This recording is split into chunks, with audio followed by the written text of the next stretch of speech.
Eh, Muy buenas tardes y bienvenidos a este nuevo proyecto del SEDEC, en el cual vamos a hacer un análisis de los programas de delación en varios países.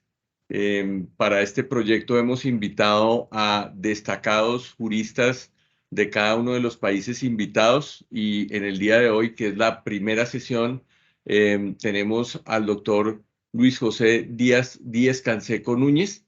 El doctor Díez Canseco es uno de los abogados más prestigiosos que hay en el Perú, un experto en derecho de la competencia y propiedad intelectual.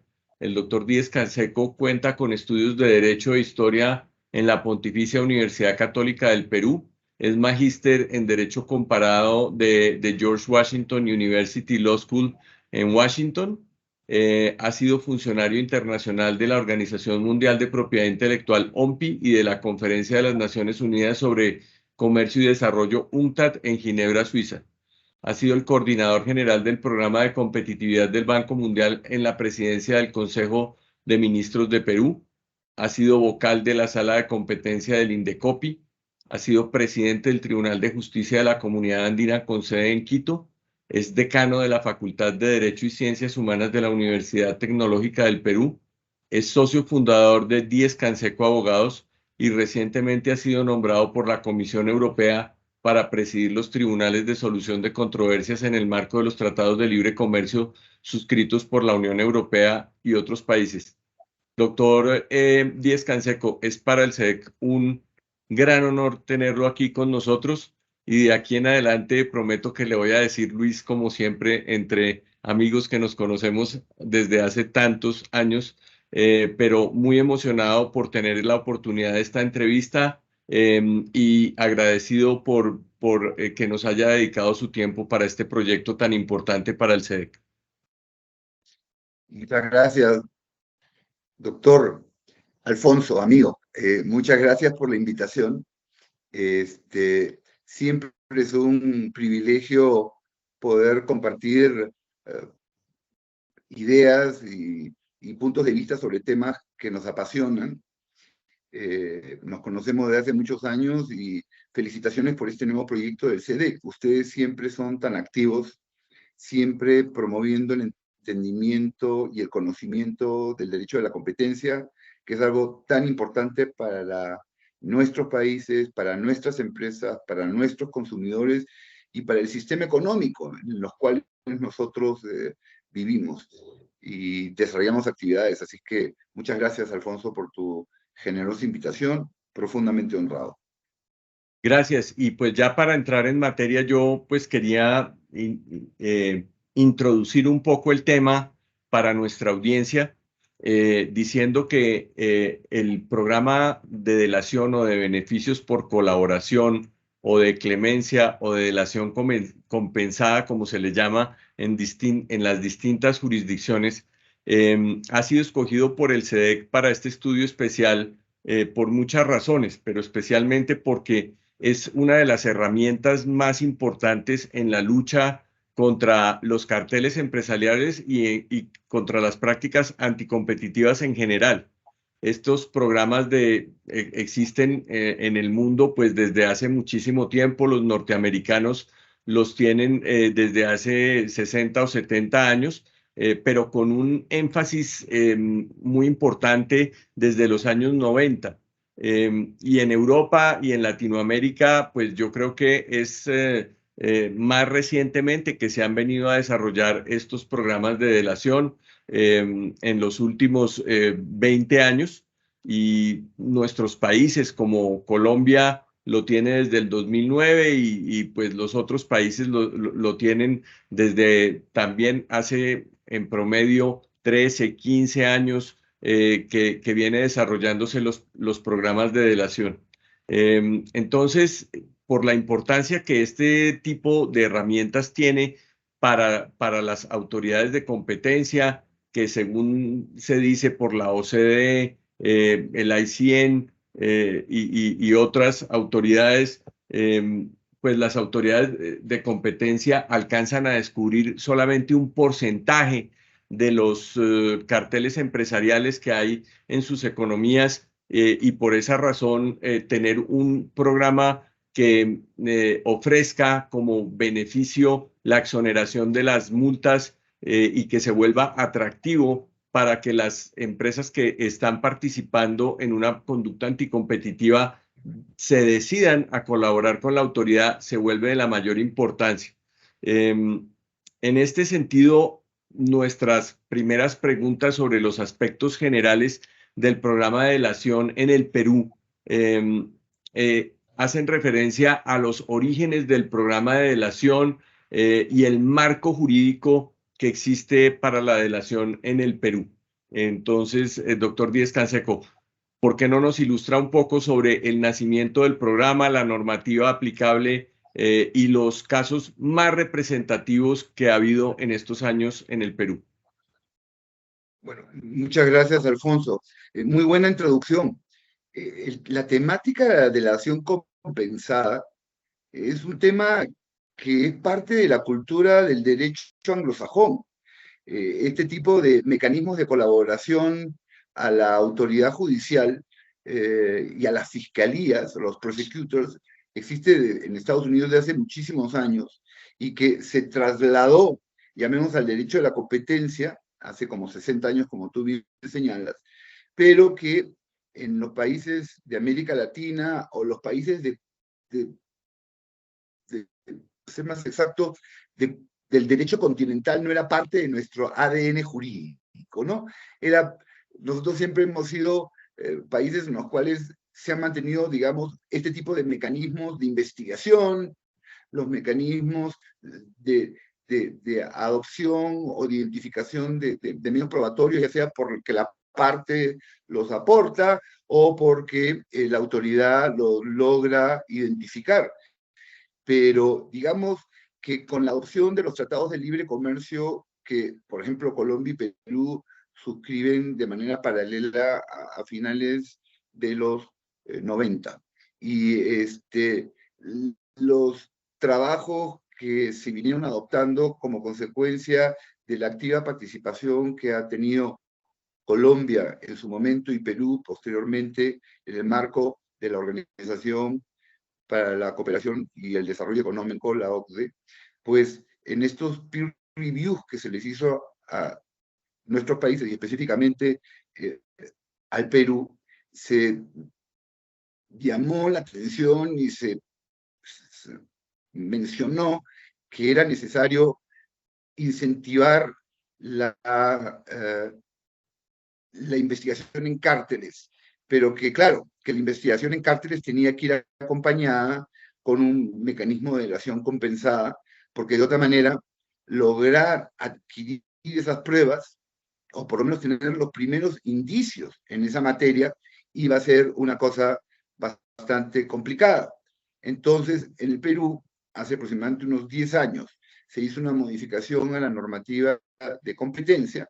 Nosotros tenemos una ley del año 98, o perdón, del 2008, que reforma íntegramente la normativa peruana en materia de libre competencia, que es el decreto legislativo 1034, que incorpora de alguna manera algunos conceptos preliminares sobre este particular, pero con una modificación posterior de 2 o 3 años después, como se llama, se incorpora este programa de delación o de este mecanismo de delación como una realidad. El mecanismo, hay que decirlo, estuvo durmiendo durante un periodo largo, porque era complicado cambiar el mindset de la autoridad, pero hubo por ahí un caso emblemático en el sector, en un sector importante de productos de consumo masivo, que digamos, esta empresa dio la pauta, dio el primer paso y digamos que ahí comenzó la historia, que es una historia muy positiva, digamos, en el Perú, porque a la fecha prácticamente todos los casos de cárteles que han habido han sido objeto de análisis en el Perú, que estamos hablando de aproximadamente unos 15 investigaciones, prácticamente todas han dado su paso inicial como consecuencia de tomar ventaja o aprovechar este mecanismo de delación compensada adoptada por la legislación peruana, que ha sido exitosa y interesante. Un posterior peer review o revisión inter pares que hizo la propia OECD al Perú nuevamente, llamó la atención positivamente sobre lo exitoso que había sido este programa.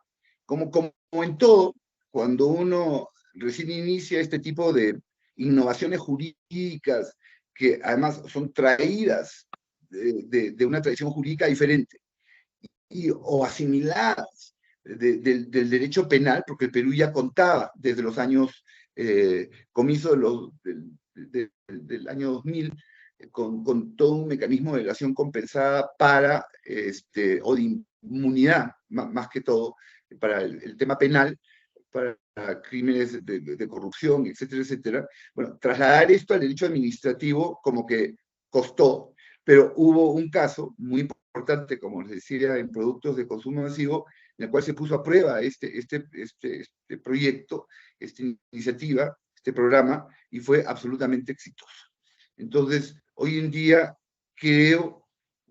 estoy convencido que el Perú tiene un programa serio, muy bien articulado, muy bien estructurado y que está avanzando en la dirección correcta y que ha sido capital para poder avanzar de manera firme en la lucha contra los carteles que tanto daño hacen al sistema, a la credibilidad de la economía de mercado y a los consumidores.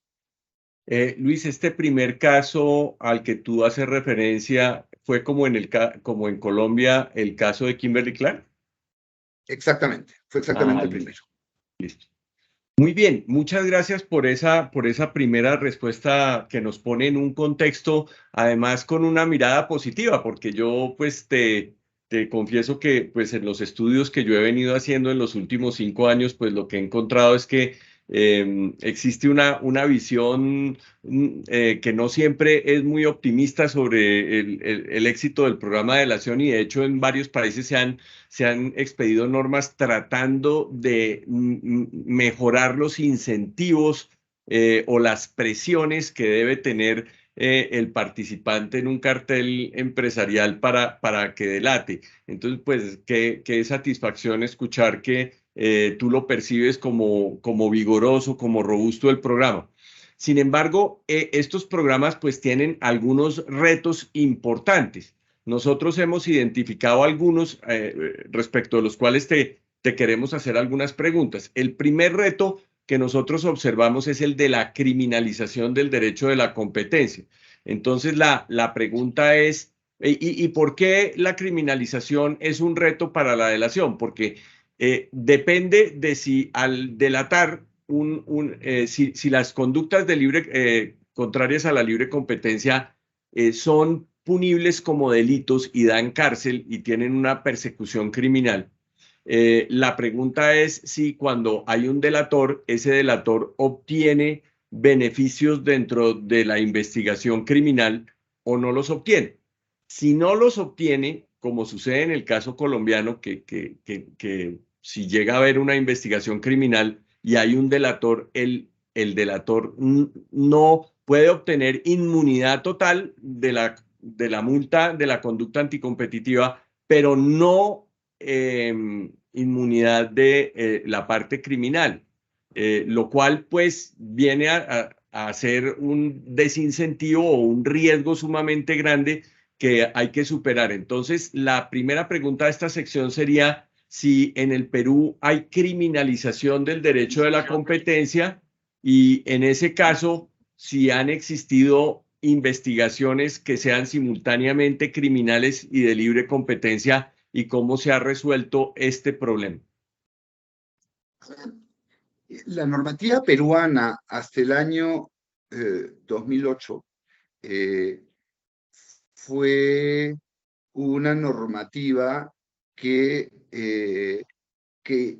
incorporaba de alguna manera, o no, coexistía con la penalización de prácticas anticompetitivas que estaba en el Código Penal. ¿Okay? Pero en la realidad habían habido un par de denuncias, hasta donde yo conozca, que no habían prosperado. Y lo que se había hecho, los dos fiscales que vieron este tema, pues remitieron los actuados en consulta a la autoridad de competencia, porque se quedaba claro que la competencia primaria era la de la autoridad especializada, y la autoridad especializada pues le dio algunas pautas con las cuales se tenía que manejar este tipo de investigación criminal, y finalmente no avanzó más allá del plano del fiscal, y esto no llegó al juzgado. ¿Qué es lo que se hizo cuando se adoptó la normativa peruana en materia de libre competencia, la última? Pues simplemente se eliminó y se derogó las disposiciones penales, porque eran inaplicables. ¿Ok? Y con lo cual yo coincidí plenamente, porque yo estoy en el equipo que elaboró esta normativa. Y la razón era que al criminalizar las prácticas anticompetitivas, pues se iban a presentar la posibilidad de doble foro, donde podía haber justamente lo que tú mencionabas, ¿no? Por una parte, una sanción administrativa, que vale muy bien, y el problema es que los jueces y los fiscales peruanos, entendíamos, no estaban capacitados o no tenían los conocimientos suficientes en materia de derecho de la competencia como para que pudieran avanzar en ese tema. Por ejemplo, en Chile, la Fiscalía Nacional Económica es un fiscal, ¿no? Y tiene todas las potestades de un fiscal. En Estados Unidos, o se llama el Attorney General, es un fiscal. En el Perú se optó por un sistema de tipo administrativo, como tengo entendido que es el caso colombiano. Entonces, se podían presentar una duplicidad de jurisdicciones, y esto podría, primero, significar la adopción de decisiones poco técnicas, precipitadas y muy mediáticas, por un lado, y en segundo lugar, esto podría generar pues una ambivalencia interpretativa que no era muy saludable para el sistema de competencia. Entonces, los que estuvimos trabajando la normativa peruana en el año 2008, optamos por, lo propusimos y fue adoptado por el Ejecutivo mediante un decreto legislativo, que se descriminalizara. Pero el Perú, no sé si es el caso de Colombia, muchas veces se actúa por anécdota, o sea, somos legisladores anecdóticos, y se presentan situaciones, en ocasiones incómodas, se presentan situaciones que son muy mediáticas, y bueno, los legisladores se lanzan a legislar sin una mayor investigación.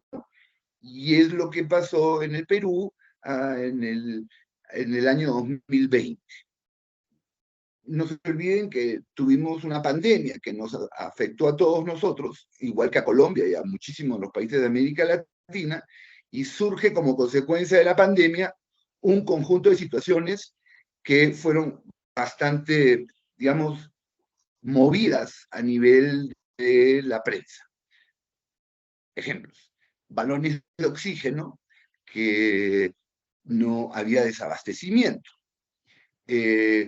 productos farmacéuticos que comenzaron a escasear, hospitales y clínicas que comenzaron a llevar a cabo un conjunto de, digamos, prácticas que para la prensa eran consideradas como excesivamente caras para los consumidores, y sacaban pues noticias de gente que habían tenido que vender su casa para poder pagar hospitales y cosas por el estilo.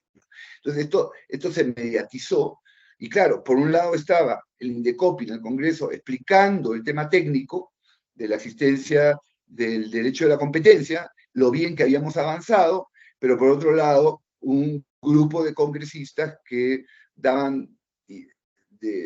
pegaban de gritos diciendo, pero no es posible porque esto no resuelve estos temas, etcétera, etcétera. Entonces, y ahí comenzaban a presentarse una cantidad enorme de propuestas legislativas que iban desde eliminen el INDECOPI, pasen todo esto a la Fiscalía, otros proyectos que eran comencemos a tener controles de precios de productos, porque los productos están subiendo muchísimo, etcétera, etcétera. Y por ahí hubo uno que era, bueno, volvamos a criminalizar las prácticas anticompetitivas.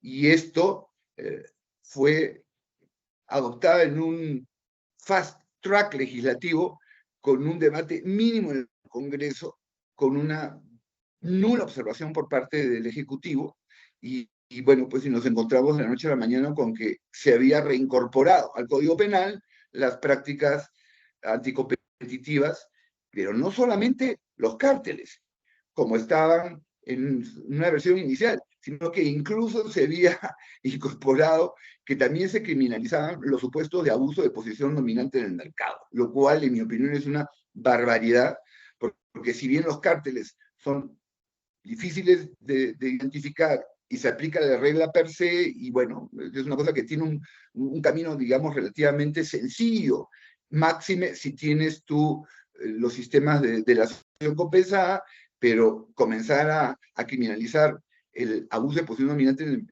el mercado, pues esto fue, honestamente, a mi opinión, un esperpento. Yo me acuerdo haber ido al Congreso en un par de ocasiones, haber hablado en algunos foros sobre este tema, pero, en fin, oídos sordos, y la norma estuvo adoptada.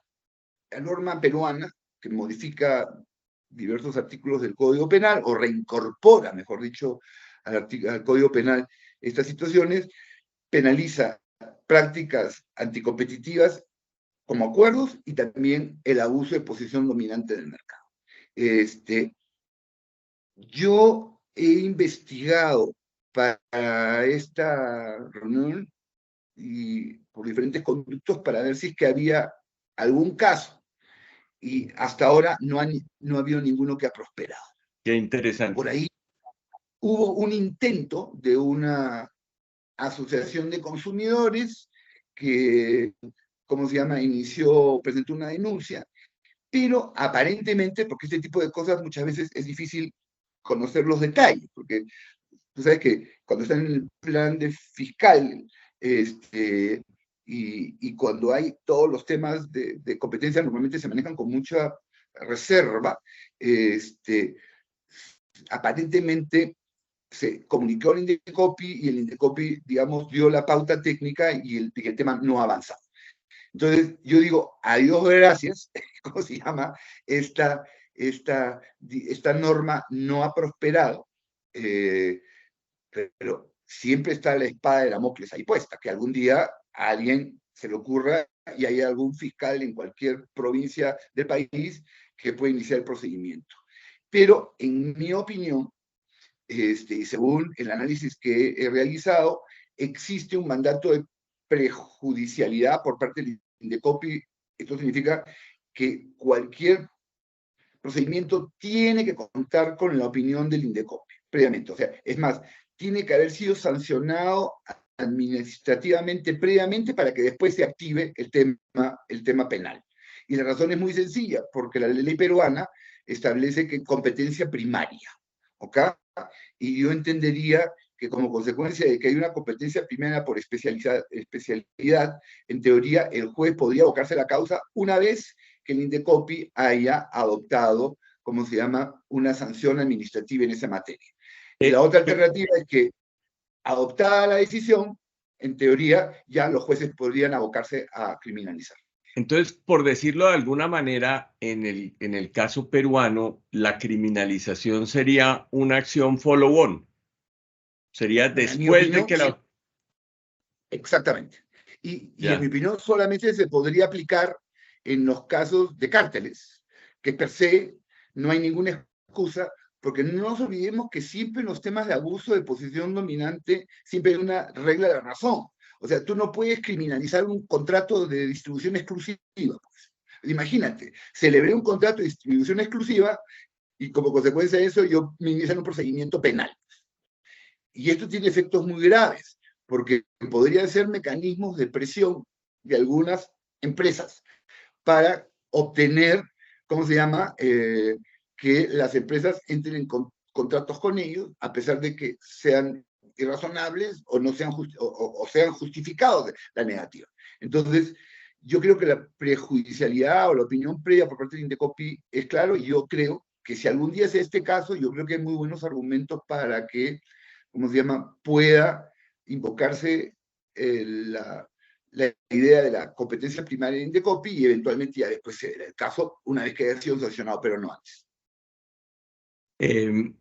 Gracias. Y aquí pues quiero tal vez echar un paso un poco hacia atrás y pues he escuchado la evolución tan interesante en el derecho peruano de la criminalización del derecho de la competencia, pero quisiera saber cuál es tu posición personal, cómo percibes tú para un país como Perú y para Latinoamérica en general esa criminalización del derecho de la competencia, pues que es la regla en Estados Unidos, aunque claro, lo usan para ciertas conductas, pero que ya muchos países tienen criminalización del derecho a la competencia. ¿Tú de eso qué opinas? Yo creo que no estamos preparados para eso, porque, digamos, no hemos logrado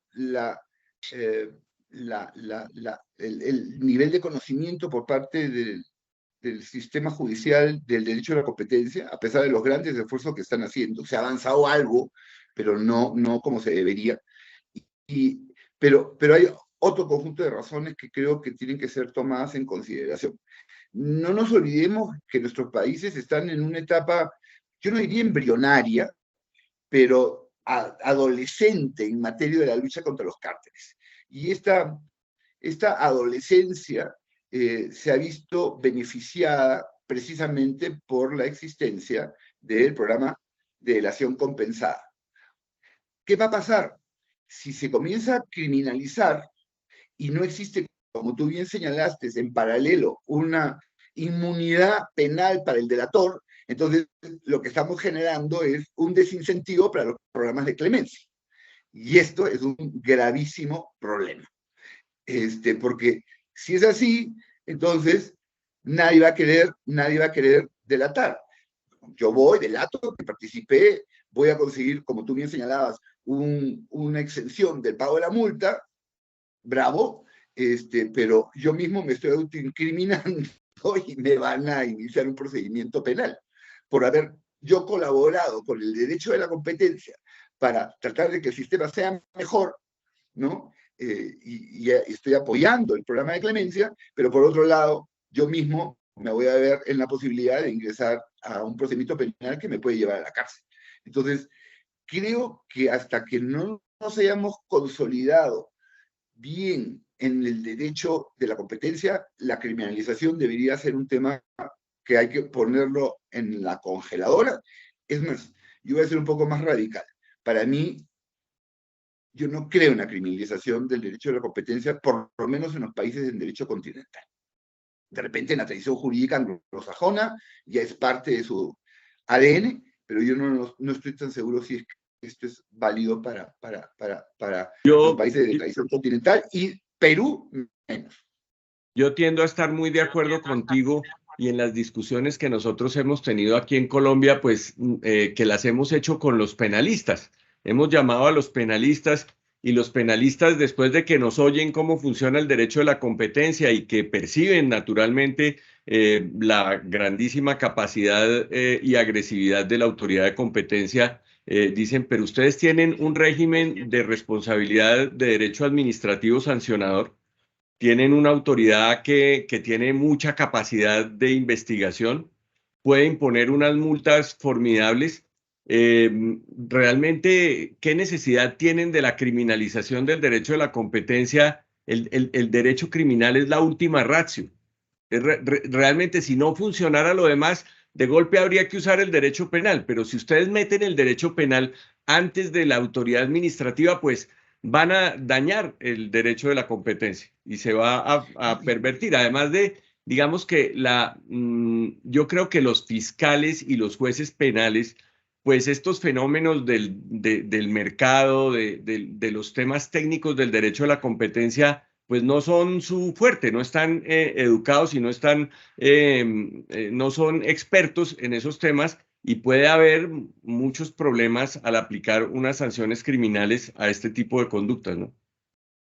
Yo me acuerdo cuando se estaba debatiendo esto en el Congreso, que tuve la oportunidad de ir a una de las sesiones, yo le dije, miren señores, es un tema de poner en la balanza. ¿Qué es lo que queremos? Que Juan Pérez o Diego González o cualquiera que sea la persona vaya a la cárcel, o que el mercado funcione bien. Entonces, ¿qué cosa es lo más importante? O sea, qué lindo, ¿no? El señor se fue a la cárcel, noticia de primera plana, pero el mercado funcionó mal y claro, como consecuencia de esta situación, pues lo que vamos a hacer es desincentivar esta estructura que en países como Colombia, Perú, Chile, Brasil, México ha ido funcionando maravillosamente bien.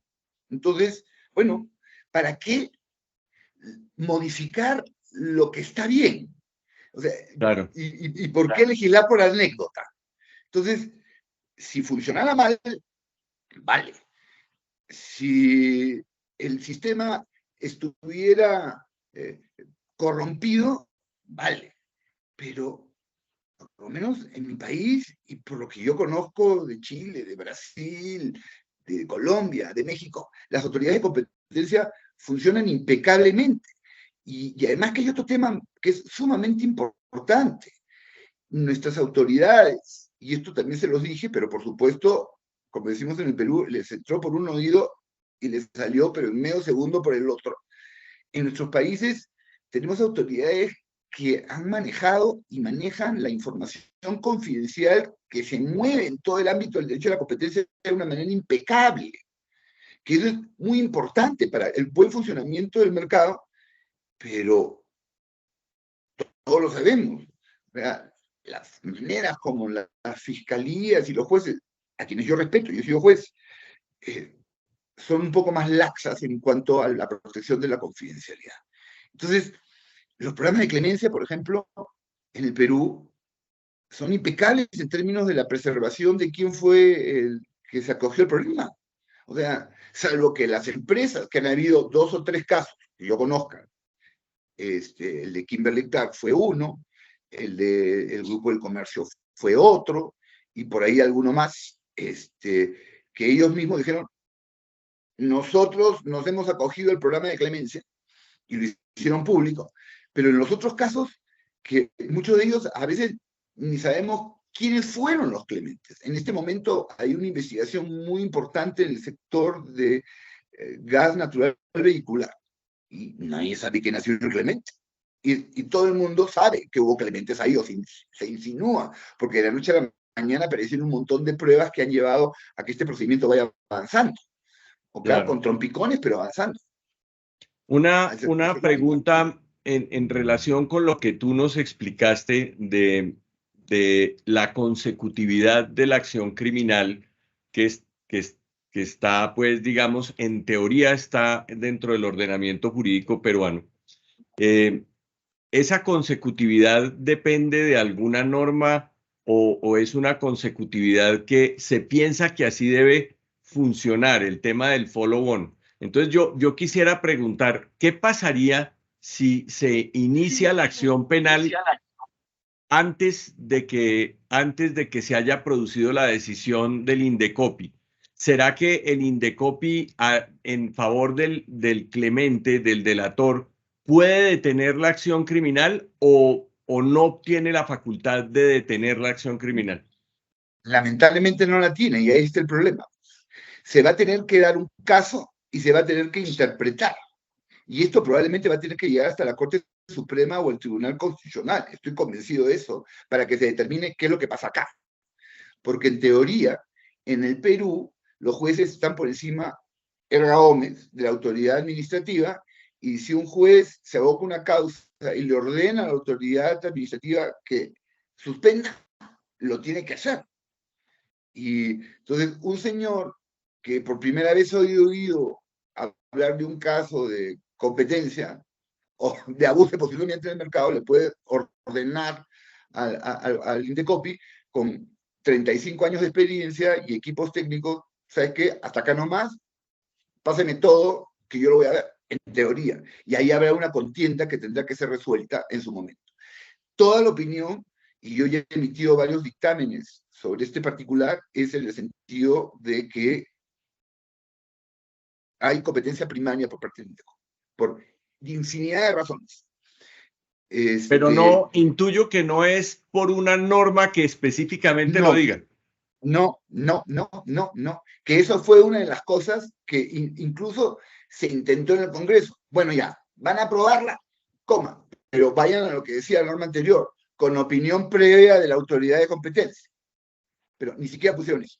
Fue una norma adoptada entre gallos y medianoche de una manera totalmente precipitada, con cero debate en el Congreso y con una vocación demagógica realmente grosera. Y no tengo temor de decirlo públicamente, porque así se lo dije a ellos y lo he hecho manifiesto en varias reuniones. Es lamentable. Pero como te decía, no hay una norma que de manera expresa diga con opinión previa de. Pero la opinión a la cual yo estoy llegando es por, digamos, por un análisis sistemático de toda la normativa peruana en la materia. Y entonces, teniendo en cuenta esa respuesta tan importante que nos has dado, ¿cuáles deben ser las herramientas que se deberían establecer en el Perú para armonizar el programa de delación compensada con las normas del derecho penal de tal manera que la existencia de la criminalización del derecho a la competencia no se convierta en un desincentivo para delatar? Pues muy sencillo. Era uno, que la acción penal debería de iniciarse una vez que se ha alcanzado la acción, la decisión final en materia de derecho de la competencia, que además hay un precedente. Igualmente, daños y perjuicios, que es una posibilidad que está latente en todo caso de libre competencia, es luego de haber terminado el procedimiento administrativo. Con la sentencia, con la decisión del INDECOPI en esa materia, que no ha sido apelada, o no, cuando es firme, entonces ya se puede iniciar las acciones en materia de derecho de daños y perjuicios. Pues debería ocurrir, en mi opinión, algo similar respecto de la criminalización y acotada a cárteles. Pero, ¿cómo? Debería decir, una especie de cláusula de salvaguardia, diciendo que aquel que se acogió al programa de clemencia goza de la inmunidad y se le considera como un clemente en derecho penal, en el cual ya hay muchos antecedentes, ¿no? O sea, el Estado negocia con un clemente en derecho penal para que no sea sancionado. Entonces, ese sistema, donde hay la misma razón y el mismo derecho, debería traspolarse a la norma peruana en materia penal. Ahora te quiero hacer y con inmunidad. Como última pregunta dentro de este segmento, quisiera indagar sobre las características probatorias en el procedimiento administrativo sancionador del INDECOPI y las características probatorias del proceso penal. Si funcionara como tú dices y primero se produjera la decisión del INDECOPI, las pruebas que hay en el procedimiento administrativo sí tienen en el Perú el nivel de garantía, el nivel de debido proceso para ser aceptadas dentro del proceso penal, o los requisitos son muy distintos. No diría que son los mismos. El derecho peruano en materia de competencia es un derecho administrativo sancionador, y todos los principios del derecho sancionador se aplican. Y es más, han habido cuestionamientos en ocasiones ante el Poder Judicial sobre este tema, que todavía no han sido resueltos, pero yo creo que conversan a la perfección. ¿Sí? Los estándares no creo que sean diferentes. Te digo, esta pregunta se debe a que aquí en Colombia ha habido una discusión muy importante porque muchas veces la Superintendencia de Industria y Comercio es más rápida y más efectiva en casos complejos que son al mismo tiempo de libre competencia y que tienen una faceta de corrupción, como por ejemplo los casos de colusión en las licitaciones públicas, etcétera. y ha habido eventos en los cuales trata de llevar la fiscalía pruebas que se tomaron en la sede administrativa de la superintendencia y los jueces penales le dicen no se las aceptan porque no tienen las garantías. Por ejemplo, pruebas que se tomaron en un downgrade, en fase preliminar, donde no se le ha advertido a las personas sobre, por ejemplo, cuáles son los hechos o cuál es la hipótesis que se está investigando, y otro tipo de pruebas, pues la forma de tomar los correos electrónicos o la forma de tomar los testimonios, etcétera. Ya hay algunas decisiones en las cuales el juez penal dice estas pruebas no tienen suficientes garantías. ¿Tú crees que en el Perú sí va a haber esa aceptación de parte de los jueces penales de las pruebas que se capturan en sede administrativa? Mira, lo que voy a decir suena horrible, ¿ya? Porque es un poco hablar bien de lo uno, de lo propio. Pero, por ejemplo, yo he tenido experiencias en downgrades en varias ocasiones. Y los downgrades no es que entran, tocan la puerta y se llevan todo, se acabó, ¿no? O sea, hay una notificación en la cual queda bien claro el ámbito de la investigación, con quién quieren entrevistarse, de quiénes quieren sacar las computadoras, etcétera, etcétera, etcétera. Que por supuesto, toda esa información normalmente es producto de la existencia de un clemente. O sea, y esta es una prueba clara de la existencia del programa de clemencia. Entonces, todo queda clarísimo.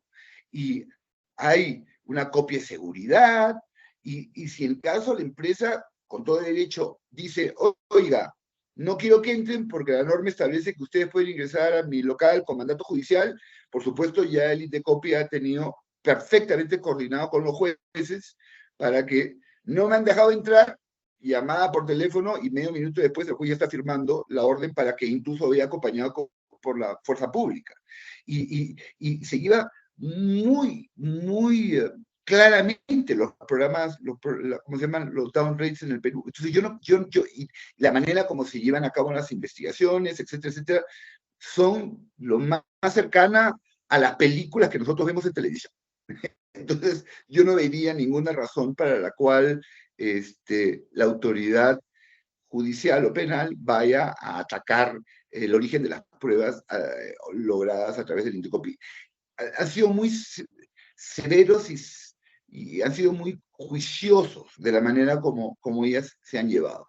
Hasta el punto que en un par de ocasiones que han intentado atacar la forma de haber hecho el downgrade, no han logrado este objetivo y la Corte Suprema de Justicia ha ratificado la buena forma como se han llevado. Entonces, de repente estoy haciendo una publicidad demasiado laudatoria de la experiencia peruana, pero yo confío plenamente en cómo la autoridad de competencia peruana ha venido, a pesar de que no tiene una cantidad enorme de gente, etcétera, etcétera, pero realmente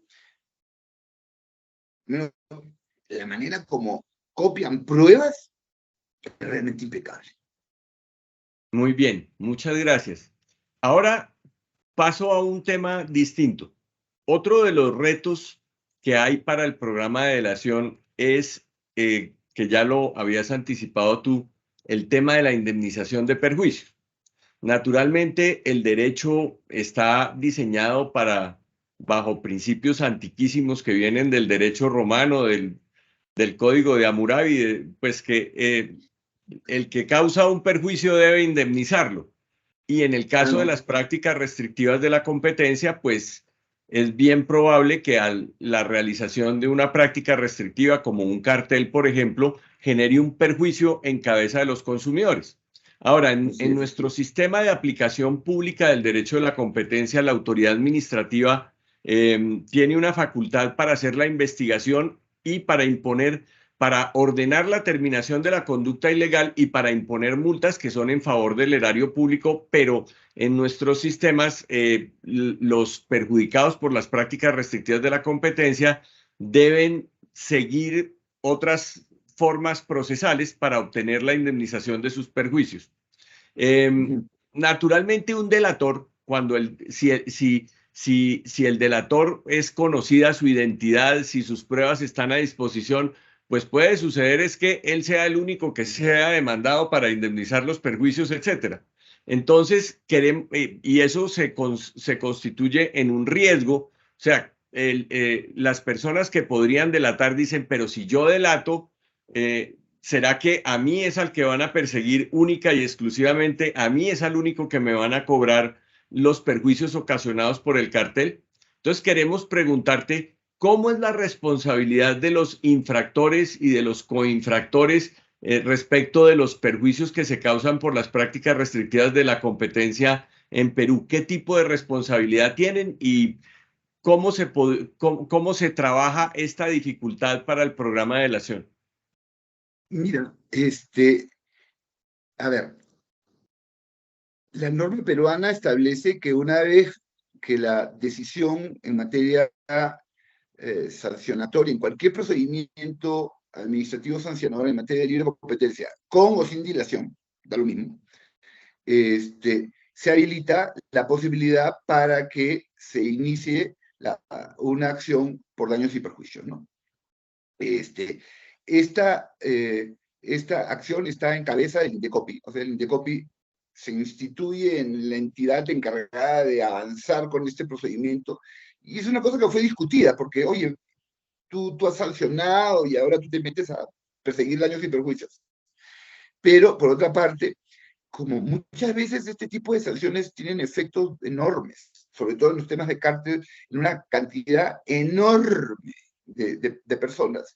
Entonces, claro, las posibilidades de que generen consorcios de demandantes no es parte de nuestra cultura. Entonces, el INDECOPI inicia los procedimientos y recién se están iniciando por primera vez. O sea, hay muy pocos que se han iniciado en este materia. ¿Cómo es que el INDECOPI lo que va a hacer es pedir los daños que me imagino que serán similares a la multa, porque la multa es el daño generado. Y esto asumiría que los perjuicios van a ir en la misma dirección y tendrá que ser repartido de acuerdo al porcentaje de las empresas que participaron en el cártel. O sea, si tu multa fue 20, entonces yo me imagino que tu responsabilidad civil será por 20 y así sucesivamente, ¿no? O en proporción a la multa. Porque la multa no es que se pone de manera arbitraria, sino que hay todo un mecanismo que existe en el Perú para determinar la multa, que es el daño generado, la posibilidad de detección, etcétera, etcétera, etcétera, etcétera. Entonces, sobre eso se cuantifica matemáticamente y se asignan multas a cada una de las empresas. Y esto me imagino que sería el monto mínimo, en teoría, que debería estarse aplicando para los efectos de los daños y perjuicios. Y después ya vendrá el tema de cómo se repartirá, eso no lo sé. Pero por lo menos teóricamente está. Y cuando tú nos explicas que es el INDECOPI el que está encargado de adelantar las acciones, el INDECOPI va ante un juez de la Va República. al juez y inicia un procedimiento por daños y perjuicios igualito que lo iniciarías tú. Ahora, eso no impide que hayan terceros coadyuvantes o que los interesados se apersonen, como aparentemente podría ocurrir. Pero hasta ahora, no hay muchos casos, ha sido de esa manera como se está llevando a ¿Y cabo. no usan el class action? No, existe esa posibilidad. Las posibilidades de acciones de clase existen. Pero, como te digo, ya han habido sentencias firmes un montón. Y hasta ahora no ha habido ningún procedimiento que yo conozca en el cual la sociedad ha aplicado esta cosa que se llama la protección de intereses difusos o class action, o los intereses de protección de intereses de grupo. No, no lo ha hecho. Pero Y no ha habido ningún class action. Entonces, una pregunta, Luis, ¿ya en Perú se ha producido sentencias de indemnización de perjuicios por prácticas restrictivas? no, hasta ahora no, pues, te digo. Esto es una cosa que está debutando. Está debutando. Y la responsabilidad de todos los miembros del cartel es una responsabilidad, ellos son solidariamente responsables por los perjuicios causados, ¿o cómo se establece esa responsabilidad? Mira, buena pregunta, no lo sé. Yo entendería que sería por el daño que cada uno de ellos generó respecto de su segmento en particular. Ya. ¿Y existe algún tipo de beneficio para el delator en este No, tema? No, No. no hay ninguna La delación diferencia. es respecto de la multa, pero no hay ninguna Es diferencia. respecto de la multa. No hay inmunidad respecto a la multa. Claro, Muy bien. eso podría ser un deterrent para los programas de delación compensada. Y este es un tema que lo hemos escuchado en el ADA en Washington en varias ocasiones, ¿no? Que hay toda una tendencia y un cuestionamiento a que esta proactividad para iniciar acciones por daños y perjuicios pueden terminar generando un problema para las delaciones. Entonces van a decir, mejor me callo la boca, me corro el riesgo de que me descubran, y si no me descubren, no pago nada, y si me descubren, bueno, pues ya, está bien, pero porque ir a la delación significa abrir el cártel. Entonces, según lo que nos has explicado, la acción de indemnización de perjuicios, puesto que la inicia el propio Indecopi, es una acción de tipo follow-on, pero yo quería preguntarte, tú dices que ahí está la posibilidad de una acción de grupo o una acción de indemnización de perjuicios pura y simple. ¿Sería factible desde el punto de vista jurídico que sin que haya una decisión del Indecopi, inclusive sin que haya una investigación del Indecopi, alguien demande en la jurisdicción para obtener perjuicios? No, la norma es expresa. Los daños y perjuicios son una vez culminado el procedimiento administrativo sancionador y que quede firme. Esto significa que firme significa que se agotaron todos los recursos, incluso hasta el Poder Judicial.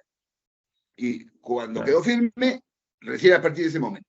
O sea que esto claro. puede pasar Pero eso sí, me parece que muchos. está claro que en el Perú el Indecopi él no tiene él mismo la facultad de determinar perjuicios de ninguna manera.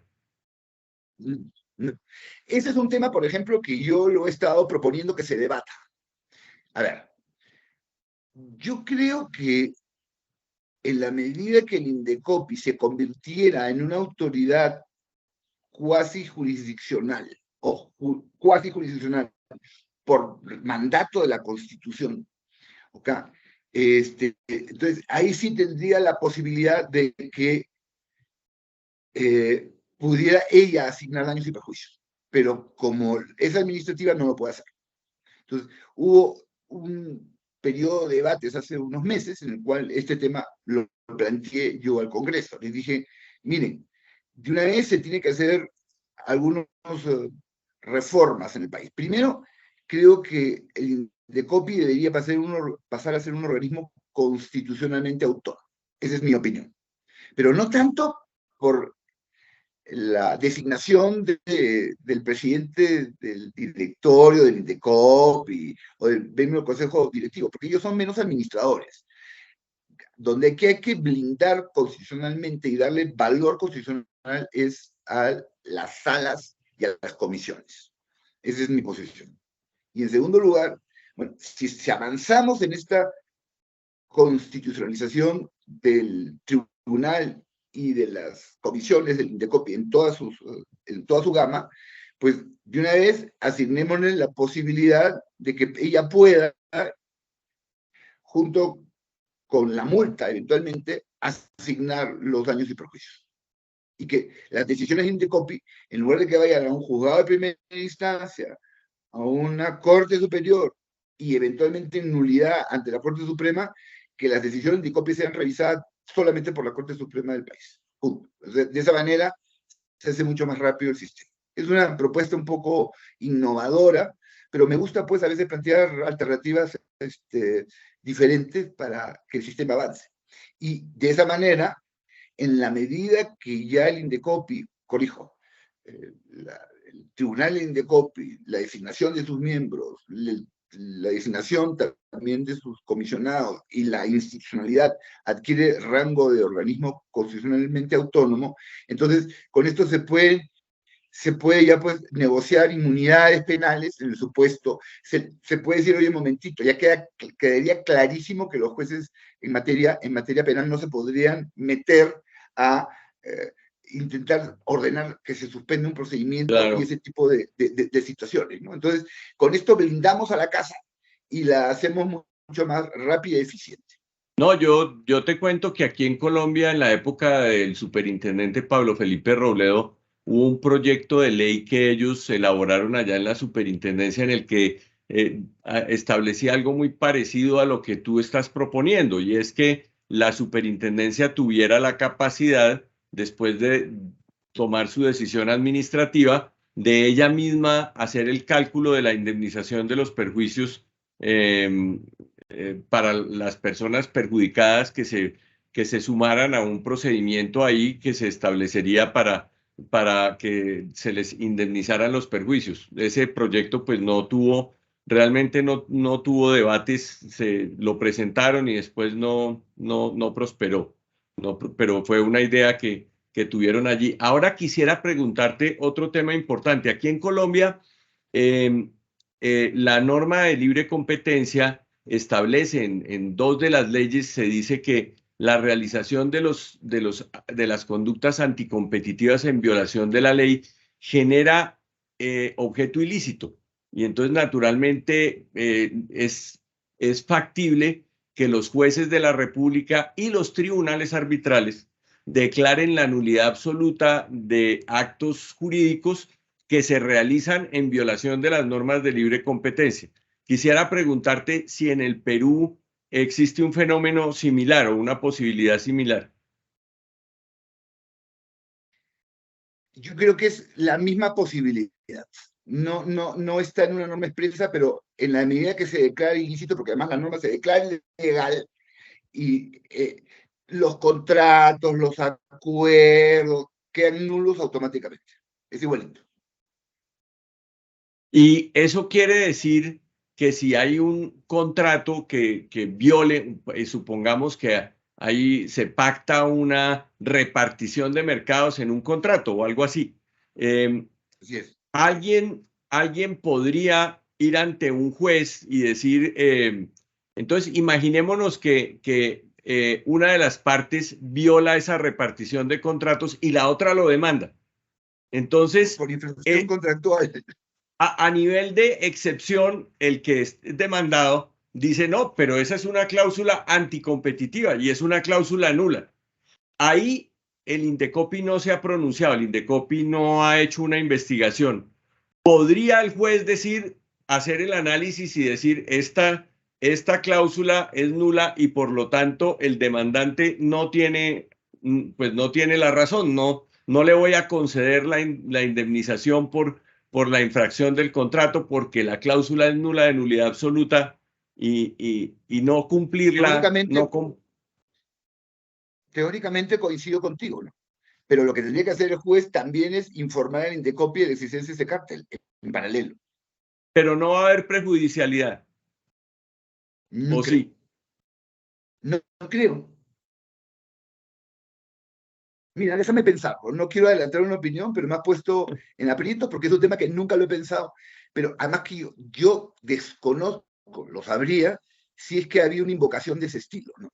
Pero el juez, en teoría, tiene que primar por la norma de orden público. Y si la norma de orden público te dice que esos contratos son inválidos, pues él mismo lo puede declarar.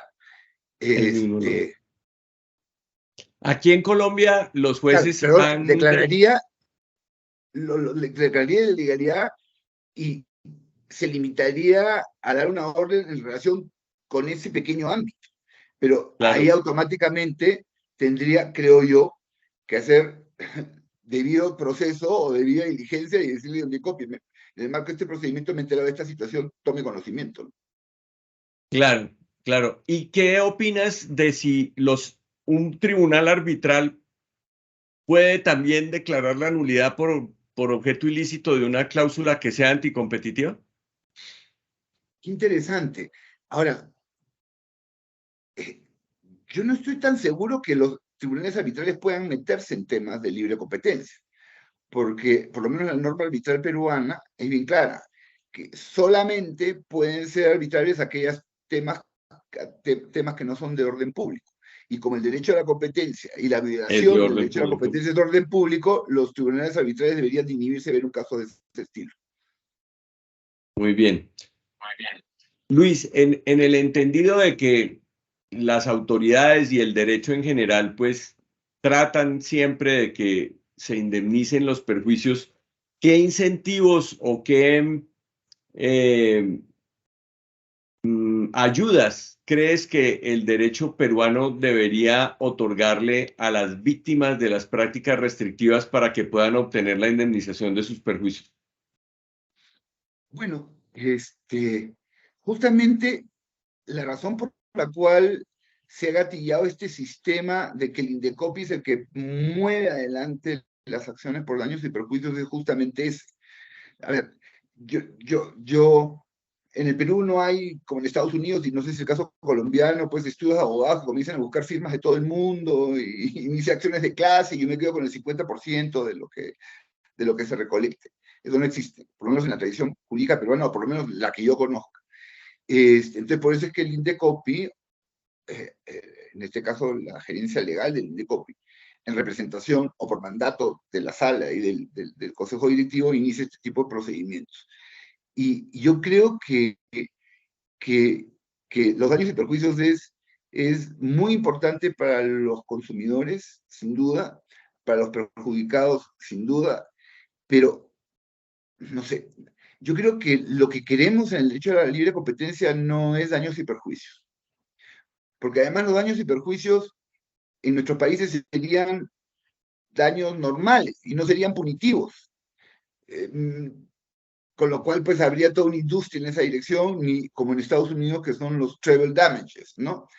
Entonces, como a la larga es, bueno, pues ya me ganaron tantos cientos de dólares o tantos centavos por el aumento del precio, yo no creo que la sociedad esté tan preocupada por iniciar acciones de clases. Pero eventualmente el Indecopi lo haría y lo destruiría en su momento. O sea, creo que los casos de cárteles, por lo menos los que yo he visto, son de tal magnitud en cuanto a la cantidad de gente afectada que el consumidor no le interesa tanto recibir una retribución por daños y perjuicios, cuanto que estén interesados en que el sistema funcione bien y que las empresas no lo vuelvan a hacer. Y creo que ese es el espíritu que debería por lo menos primar, en mi opinión, por ahora. Gracias. Y eso nos lleva al siguiente segmento, ya avanzando mucho en nuestro programa.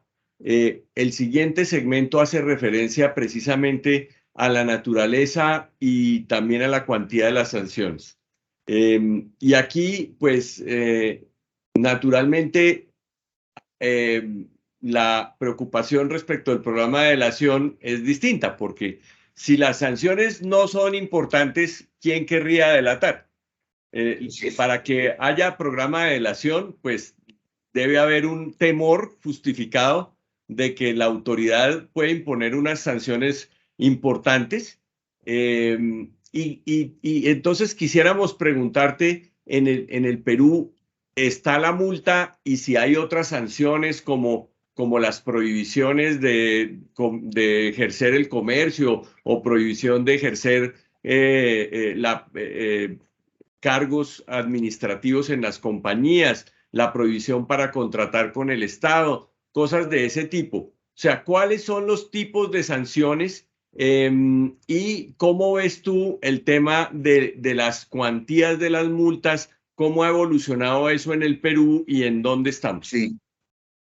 Mira, las multas, a mí me da risa, pero el primer caso que tuvo Perú fue el famoso caso de los pollos, que durante muchísimos años era el único caso que se mencionaba en los foros internacionales, el famoso chicken case del Perú, que fue un caso pionero, muy interesante, eh, pero que la multa fue, si no me equivoco, creo que 60 UITs, o sea, unos 60.000 o $70.000. Hoy día estamos hablando de un procedimiento que se está llevando a cabo donde estamos hablando casi de 1.000 millones de soles de multa, o sea, cantidades realmente importantes para las empresas, ¿no? Y esto, justamente, el programa de clemencia fue de la mano con una reestructuración del sistema de multas.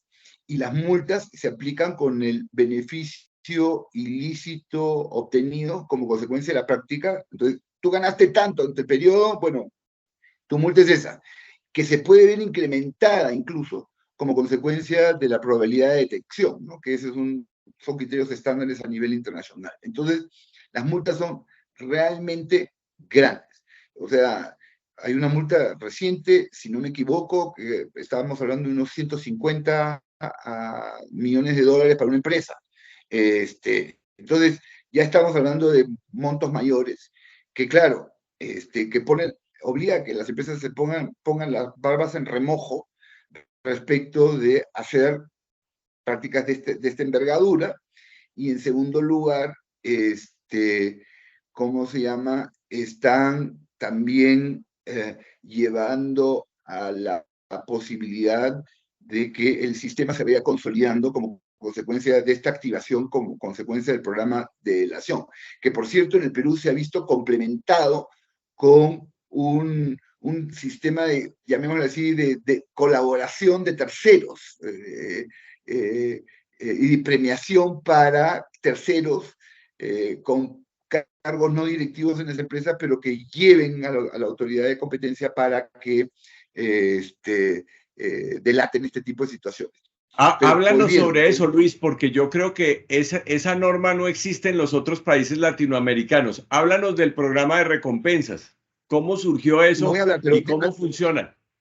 antes de hablar del programa de recompensas, quiero terminar mi otra idea. Pero básicamente el sistema peruano es a través de multa, obviamente, y, ¿cómo se llama? Y la imposición de programas de compliance que pueden durar 3, 4 o 5 años, dependiendo, más o menos por ahí va, ¿no? Y la obligación de no volverlo a hacer, etcétera, etcétera. Y en los casos particulares de licitaciones colusorias, para los casos de licitaciones públicas, ya ahí entra a tallar que con la sentencia de Indecopi esto ya pasa al organismo de licitaciones públicas del Estado y automáticamente eso los inhibe a seguir participando en otro tipo de licitaciones en un futuro. Entonces, digamos que ese es más o menos el sistema. Pero no hay una imposición como para que tu gerente se te quite tu título, tu gerente que estuviste involucrado acá ya no puedas ejercer la abogacía o lo que sea, ¿no? Eso no existe. Pero hay una, digamos, una, la sanción va por este tipo más tradicional, llamémosle así. Pero no hay Y prohibición de contratar con el Estado, por ejemplo. en los casos de licitaciones compulsorias sí, ¿ya? Y en teoría, las empresas que han sido sancionadas van a tener, digamos, un demérito a los efectos de la entidad que se encarga de la licitación con el Estado. Pero no hay una prohibición. No sale un artículo que diga queda prohibido de, salvo en los casos de licitaciones colusorias. No por mandato de la ley de competencia, sino por mandato de la ley de licitaciones públicas, ¿no? Que cuando hay una evidencia de haber infringido una norma de orden público, no pueden contratar con el Estado, en esos casos específicamente. Y ahora, el programa de delación se ha visto complementado con este otro nuevo programa, que es único, que es el programa de recompensas, ¿no? Y que parece ser que está funcionando. Obviamente no se sabe. Estas cosas siempre se mantienen en total reserva. Y es impresionante la manera como toda la infraestructura y metodología que se hace para mantener la total confidencialidad de los delatores, en el caso uno, o en el programa de recompensas, en el caso otro. Pero el programa más o menos es el siguiente, que a los efectos de generar una cultura adicional o un incentivo para que no se lleven a cabo prácticas anticompetitivas, se ha establecido que aquellas personas que no están involucradas en el cártel, o sea, que no tengan la capacidad de decisión de la forjación de la práctica anticompetitiva, por un lado, pero por otro, que puedan adquirir directa o indirectamente conocimiento de la existencia del mismo, ¿cómo se llama? Van a recibir, dependiendo de la información que planteen o que confieran o que le den a la autoridad, multas que pueden llegar hasta más o menos $100.000. Entonces, y es más, hay una publicidad muy interesante que salió en la televisión durante varios meses, que se veía un grupo de señorones y señoronas, ¿no? Porque ahora también hay un tema de género para los del cártel, no solamente para las cosas buenas, sino también para las malas. Entonces estaban los y las directivas negociando un cártel y había una secretaria que les llevaba los cafecitos y que les traía notificaciones y oyendo cómo estaban violentando la norma. Y se ve en la siguiente escena de esta publicidad, que sería bueno que para estas entrevistas pues las tengan y las pongan como ejemplo en el SEDEC, ¿no? Para que la vean, son de dominio público, como esta señora va levantando su fono y aló, habla Indecopi, quiero denunciar la existencia de un acuerdo que afecta a la competencia. Y hay rumores, no lo puedo confirmar, que ya han habido 2 o 3 de este estilo, ¿no? Claro, explicado, ¿no? Porque muchas veces puede ser, pues, el secretario, la secretaria, o puede ser el funcionario de bajo nivel que no lo promocionaron y se quiere vengar y comienza, pues, a promover todo este tipo de situaciones a los efectos de vengarse, ¿no? Pero la idea es esa, ¿no? Y me parece interesante, me parece novedoso, creo que existen en algunos países del mundo un programa de recompensas. Y bueno, pues habrá que ver cómo funcionó. Ya vendrán las estadísticas, es una cosa bastante nueva. Esto se adopta justamente pocos meses antes, 2 o 3 meses antes que se iniciara la pandemia. Y bueno, no sé si es el caso de Colombia, pero en el caso de Perú, todo el tema de los cárteles como que quedó un poquito, digamos, congelado durante este periodo de Congelado, sí, pandemia, ¿no? claro, Porque claro, obviamente, ¿no? O sea, eh, hubo otro tipo de prioridades, ¿no? Pero ahora que se va reactivando la economía, vamos a ver si es que este programa de recompensa funciona. A mí me parece una muy buena idea. Como en todo, pueden haber cuestionamientos, pueden haber problemas. En todo siempre hay un problema de aplicación, pero claro, yo soy un ferviente creyente en que cualquier mecanismo que permita luchar contra las prácticas que afectan a la competencia sea bienvenido. claro, Pero siempre dentro del ámbito acotado, en mi opinión, de las autoridades especializadas. Y no hay que difuminarlo como se intentó hacer con el tema penal en el Perú. Más bien, la idea es reforzar lo bueno que tenemos y no cambiarlo. Pero tú claro. sabes cómo somos los latinoamericanos, ¿no? Nos encanta inventar y a nuestros miembros del Congreso les encanta asumir protagonismos y legislar por anécdota. Claro. Luis, ahora cambiando de segmento, te voy a hacer unas preguntas para las cuales yo pienso que tú eres el más capacitado de todos mis futuros entrevistados en este proyecto, Qué porque hace responsabilidad. referencia con el tema multijurisdiccional, o sea, que el programa de delación en los casos multijurisdiccionales representa una problemática muy compleja, porque imaginémonos que haya una empresa que está en un cartel multijurisdiccional, o sea, que tiene efectos en varios países, y hace delación en un país y que de golpe en el otro no lo reciban y pues ya hizo delación, ya admitió su culpabilidad en un país. Todos los temas de si esa autoridad, qué debe hacer con esa información, si en las reuniones del ICN o de la OCDE puede contarle a las otras autoridades que está haciendo, que tiene ese delator pues esto se puede constituir en un desincentivo, porque si hay un cartel multijurisdiccional y los países son como en el caso de Colombia y de Perú, pertenecientes a la Comunidad Andina de Naciones que no tiene un programa de delación, pues cómo deberían obrar en ese caso. Entonces, quisiera que me des tu opinión sobre la problemática que presenta para el programa de delación los casos multijurisdiccionales y los casos multijurisdiccionales en la comunidad andina. Voy a tratar de resumirlo. Y voy a ser bien radical en lo que estoy diciendo. Cualquier caso de libre competencia multijurisdiccional, en el cual no existe un programa de clemencia en alguno de los países, pues entonces deja de ser multijurisdiccional, porque estamos desnivelando el piso entre los países.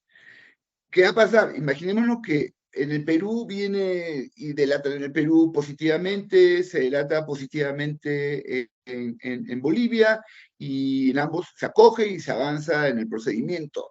Y en el Colombia pasa lo mismo, o en Ecuador pasa lo mismo, y de repente, pues, no sé, en Colombia deciden que esta delación no era válida, que no era necesaria o que era irrelevante. Entonces aquí nos vamos a encontrar con una simetría de actitudes, digamos, dentro de la comunidad, y de ahí que esa información sea extraída de un país para iniciar un procedimiento en el otro. Creo que ahí estamos en un problema gravísimo.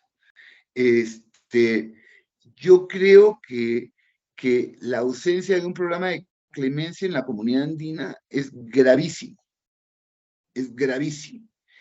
Y esto impide que se avance en sanciones en esa materia, por la razón muy sencilla, porque los países van a estar con un piso desnivelado. Entonces, debería de muy rápidamente avanzarse con una reforma de la decisión andina en la materia, que creo que es la decisión 608, para que recién se pueda abocar a casos en este tema. El proceso la razón es muy sencilla. Fíjate usted, en Europa se comienza con la armonización europea y de ahí los países tienen que seguirla. ¿Estamos de acuerdo, Alfonso? O sea, de arriba para abajo. Pero en nuestros países no puede ser que los países hayan avanzado más que en teoría arriba. Entonces, en la medida de que, digamos, la Secretaría General de la Comunidad Andina, el sistema andino, no haya armonizado, promovido la armonización, entonces debe inhibirse de cualquier caso. Esa es mi opinión personal, que es bien radical lo que estoy diciendo. O sea, lo que tú dices es que teniendo en cuenta que no tiene programa de delación, debería la comunidad andina inhibirse de interferir con los programas de delación de los países miembros. Exactamente, no puede, porque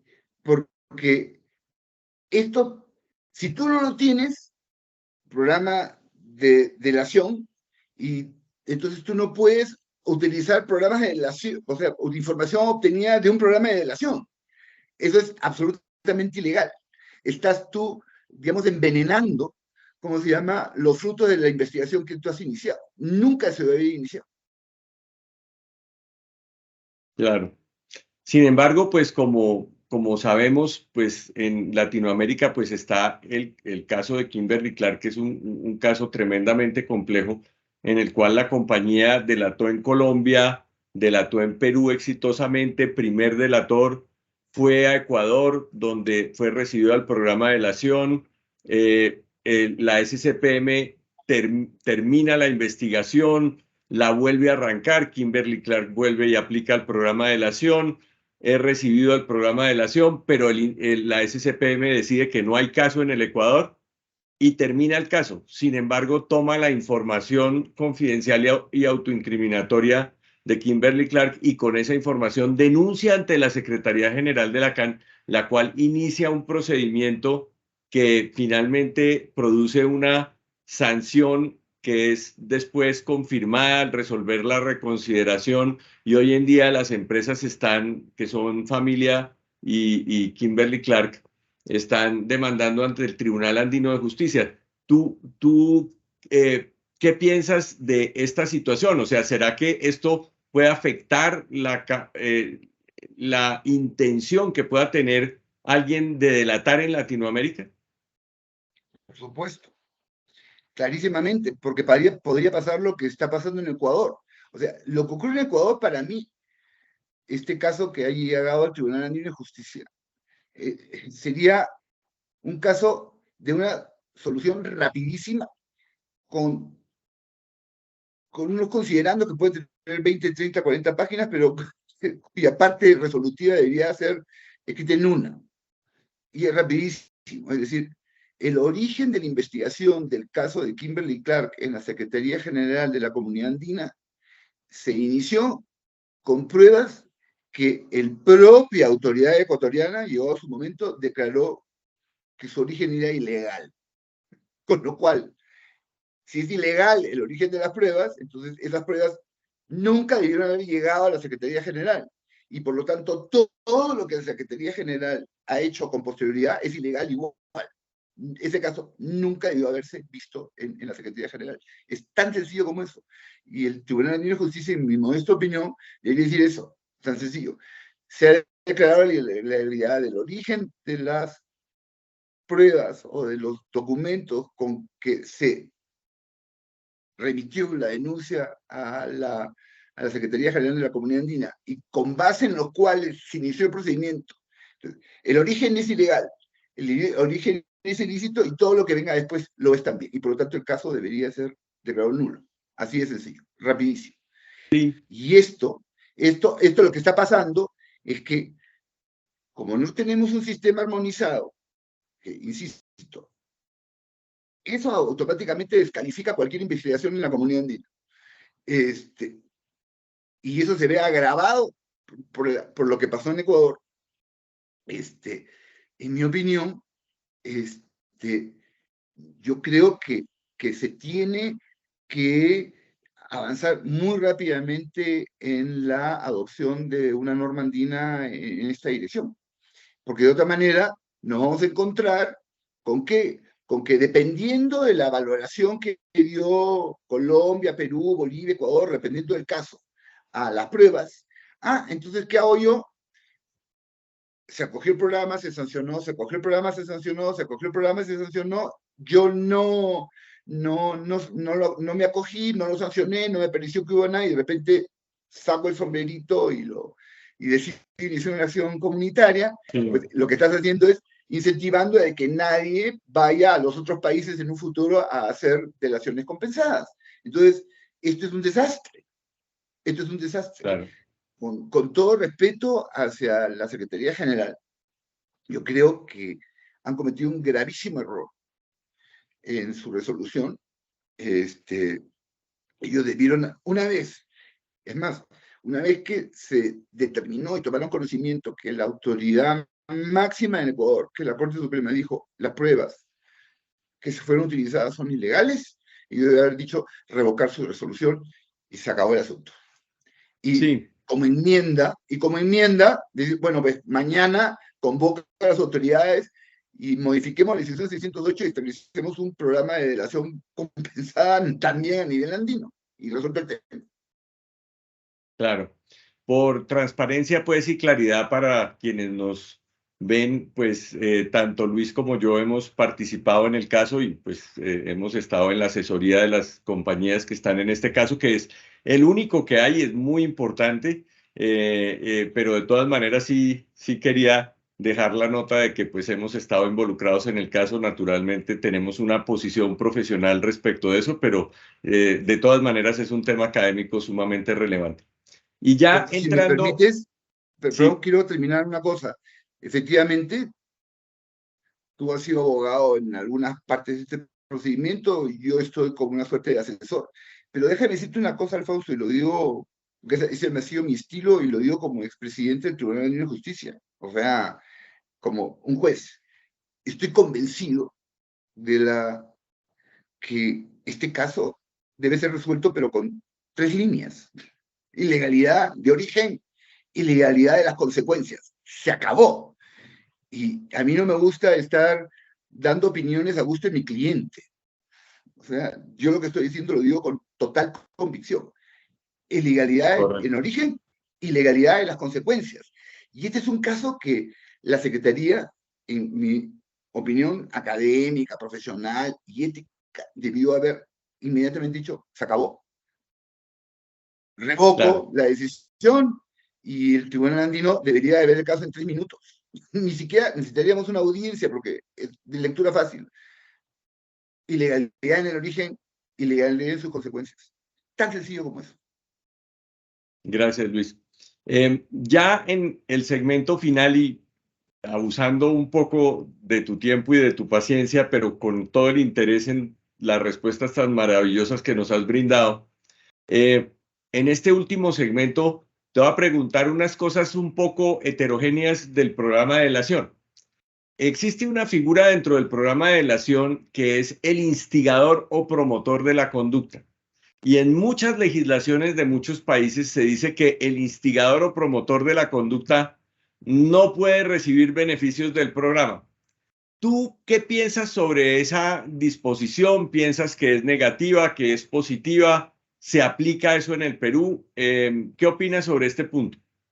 Mira, si se aplica o no se aplica, no lo sé, porque no sé si es que los instigadores han sido, por lo menos en mi país, los que han ido con Marker One en los programas de clemencia. No lo sé. Pero, mira, una vez más, ponemos en la balanza el interés público de que el mercado funcione versus el, ¿cómo se llama?, que fue instigador directo, mediático, principal, llámale como quieras. Igual para mí la cosa es corregir el sistema. Y a ver, muchas veces las empresas, hay que ser honestos, ¿no?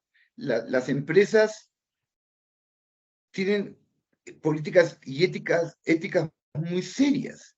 Y muchas veces son sus funcionarios los que hacen este tipo de cosas. Y claro, la empresa A tiene programas de compliance serios, una política anticorrupción serísima, una política de preservación de la competencia muy seria, muy válida, pero se encuentra pues que ahí tuvo un mamarracho funcionario que a pesar de que había un conjunto de directivas que le decían que no hiciera una cosa, la hizo. Y en teoría ellos eran la empresa que instigó. Entonces, como yo soy la instigadora en teoría, no porque yo quise, sino porque un funcionario de Mamarracho lo hizo. Entonces yo no voy a tener, no voy a poder acoger el programa de clemencia. A mí me parece irrelevante. Lo que importa es que haya el programa de clemencia. Claro, claro. Muy bien. También quisiera preguntarte sobre esta hipótesis. Puede suceder que alguien quiera delatar y entonces se aproxima a la autoridad de competencia, entrega una información y suponte tú que no le quieren o no llegó de primero o no le dan suficientes beneficios y se quiere retirar.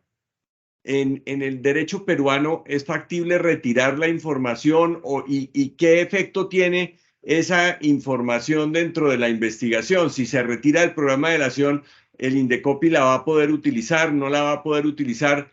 ¿Cómo es ese manejo de la información cuando se retira el delator? Todo es por cuerda separada, a tal punto que hasta una vez más, tengo entendido, porque no quiero hacer afirmaciones porque sería, ¿cómo se llama?, delatar ciertos tipos de confidencialidades, pero los equipos que den a los delatores manejan esto por cuerda separada de administración general. Y esto va en un proceso hasta que se firma el acuerdo de delación y se cierra, ¿ok? Y una vez que se cierra, entonces ya entra el proceso normal. Y se inicia la investigación, o se complementa, lo que sea, porque además siempre hay esta batalla entre los delatores, a ver quién da más información para ver quién obtiene mayores beneficios. Y si se retira, yo no conozco ningún caso que ya se haya retirado. Ya, ya. Yo creo que el paso de avanzar con una delación es un paso muy meditado, Grave. muy grave y muy bien asesorado. Y quienes lo han hecho bien. y no es un jueguito, pues. Ahora, lo que sí puede ser Indecopi es, si se da cuenta que estuvo mintiendo o fue el número uno como marca, pero realmente no aportaba, no siguió colaborando, etcétera, etcétera, y lo pueden sacar de su prioridad. Y todas esas pruebas van a mantenerse dentro del procedimiento, como si fuera cualquier prueba obtenida en el marco del mismo procedimiento, como Claro, declaraciones, etcétera, etcétera. claro. Y finalmente, en el Perú, ¿el programa de delación está disponible solamente para carteles o pues me pareció entender en tu explicación inicial que con la norma actual también es posible para conductas de abuso de la posición dominante? ¿Cómo es la situación? Se ve para carteles. Yo no vería ningún inconveniente para que sea por abuso, pero es que abuso, delatar que hay, que estoy abusando, ahí creo que más bien sería el programa de eh, recompensas. de recompensas, exactamente. O sea, básicamente es para cartel. Exactamente, como en todas partes del mundo, ¿no? Y yo pensaría que el de recompensas es para cárteles, así está concebido, pero yo no vería ninguna razón por la cual no, digamos, en los casos de abuso pudiera haber. Pero ¿tú qué opinas de una delación sobre acuerdo vertical? No creo. Hardcore, los cuatro típicos. Yo creo que está diseñado para eso. Donde se aplica la regla per se, hardcore, donde no hay duda. Todo el Muy aquel en bien. el cual se pueda, sujeto a algún tipo de análisis, de razonabilidad, entonces yo no creo que vaya por ese lado. Gracias, Luis. Y finalmente, y agradeciendo todas tus respuestas, quisiera pedirte que si quieres hacer algún statement final, dar algún tipo de conclusión, recomendación o propuesta para en relación con los programas de delación, no solo para tu país, sino para Latinoamérica, ¿cuál sería esa recomendación o propuesta que tú harías? Wow, ¿qué tal pregunta? Bueno, podría estar horas hablando de eso, pero a ver, voy a dar algunas. Primero, eh, debe ir de la mano con todo un proceso de consolidación de las autoridades. Porque estamos hablando de cosas muy sensibles. Entonces, todo el programa de la acción tiene que ir de la mano con la consolidación de las autoridades que ven estos temas. En segundo lugar, si algún país se le mete a la cabeza, vamos a criminalizar, piénsenlo no una ni dos, sino 50 veces antes de avanzar con mamarracho legislativo. Se los digo de todo corazón. Porque finalmente el objeto del derecho a la libre competencia es que el mercado funcione bien, que la economía esté bien, que haya seguridad jurídica, que los inversionistas sepan que van a tener las mismas posibilidades y no meter a un señor a la cárcel. Uno versus la comunidad. Y en el ámbito andino,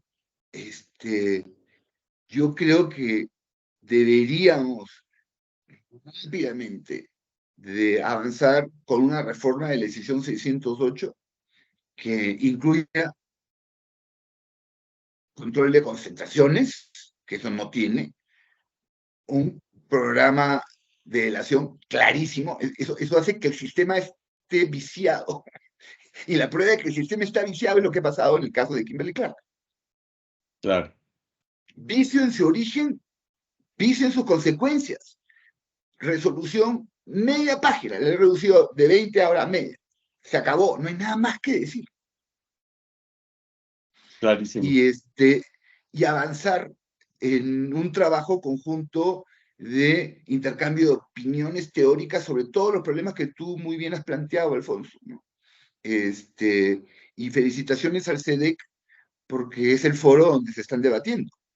Y honrado de poder acompañarlos y dar mis puntos de vista, que los doy con total transparencia y de la mejor buena fe y creyendo ciegamente y éticamente que que estoy diciendo es lo correcto.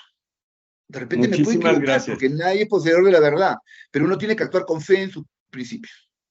Muchísimas gracias por tu aporte, Luis. Como siempre, un gusto enorme haberte tenido aquí con nosotros en el SEDEC y pues hasta una próxima oportunidad.